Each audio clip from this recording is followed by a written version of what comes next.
خلاصم کن از این بغضم، تو تنها راه تسکینی.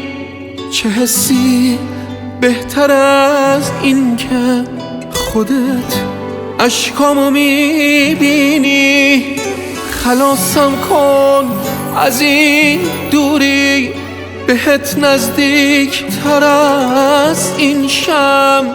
پرم کن از خودت، شاید از این دلشور خالی شم. تو چشمات رو به من بازه، من این نگاهو میشناسم. ازم رو بر نگردون که همه دنیامو میبازم. برای لمس آرامش فقط دستاتو کم دارم. بهم حق بده دلتنگم اگه بهونه میارم.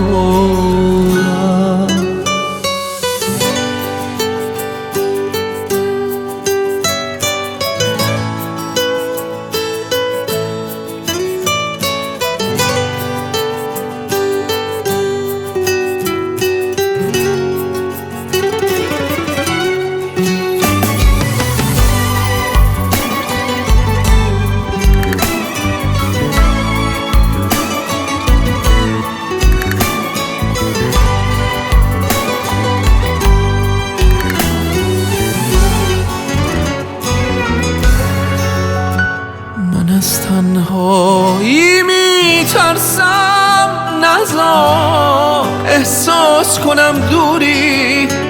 تو انگار با همین اشکام داری چشمامو میشوری. گمم کن توی آغوشت، دوباره با تو پیداشم.